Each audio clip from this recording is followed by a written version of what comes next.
Andy Williams is with us, political commentator. Good afternoon to you, Andy. Nice to see you're in a slightly quieter zone than that. Yeah, just a tad. Yeah, it was. I wasn't quite expecting that much animation, but it was lovely to hear. You know, people doing what they're allowed to do in a democracy, of whatever the protest happens to be. What is your take on this? I mean, look, the general rule of thumb is governments come up with plans, initiatives, budgets, and policy announcements. Groups of people protest. Depending on the protest, I mean, we've had 1 million people on the streets who were against the Iraq war. We had hundreds and hundreds of thousands who were against the ban on fox hunting. We've had goodness knows how many against various wars and problems around the world. What tends to happen is that governments do absolutely nothing and never change their mind. Do you sense this is one such protest?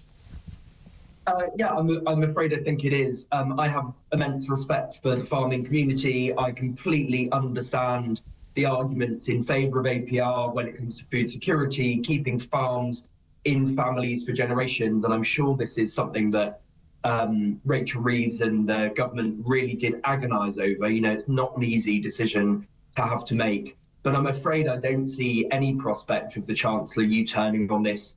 And I think that's because, firstly, there is, I'm afraid, a need to find, all sorts of ways to raise money to try and repair the completely broken economy that this Labour government were left. And I know that people are bored of hearing about, the mess of the last 14 years and all of that sort of rhetoric, but I'm afraid it's absolutely true.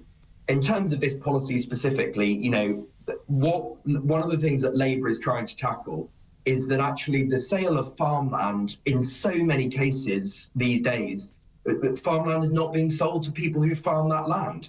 Last year, only 30% of sales of farmland actually went to farmers.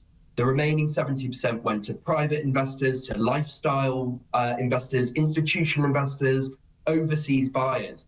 And that 70% of people are basically legally, or were legally, avoiding tax. And that's what the government is trying to clamp down on here.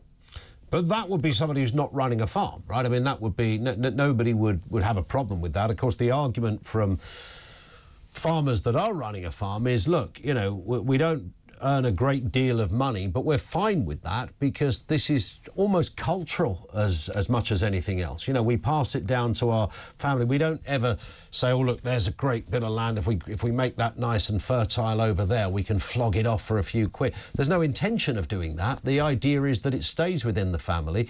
We can talk about food security, but I think perhaps most compelling the argument is that this is not a system that is designed for people to avoid money. They're not making money in that conventional sense. I know Jeremy Clarkson put his foot in it when he said he only bought a farm to make, which, to be fair, he wrote in a column. He also wrote, I only bought a pub so I can get roaringly drunk every day. He didn't mean that either, but unfortunately he said the words. He said the words, and therefore it's going to come back to haunt him. But most farmers are not in that position. That would be fair, Andy, wouldn't it?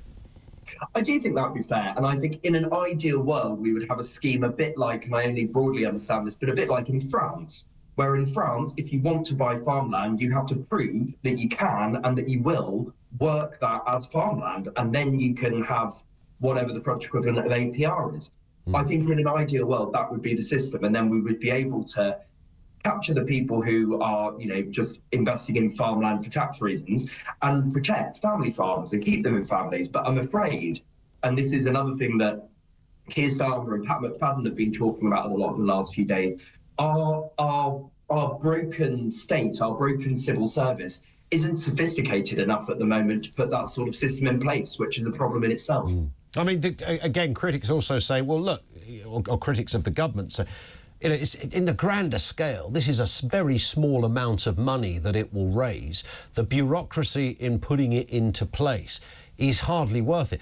This was a political statement against a group of people who are probably not likely to vote Labour in the future, and it was a great way to say, we are on the side of working people, not rich old duffers who own half of Hampshire.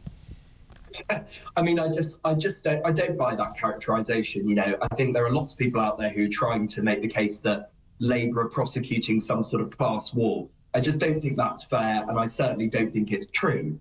No, there are 100 Labour MPs who represent rural seats now. Actually, a lot of people in rural areas did vote Labour at the last general election because the last government were no good for the farming community either. In fact, Keir Starmer was saying at Prime Minister's Questions just this lunchtime that there was a £300 million underspend on farming from the last government in the last financial year. Labour's actually investing more in the farming community, and actually it's doing so partly for political reasons because so many Labour MPs represent those rural seats.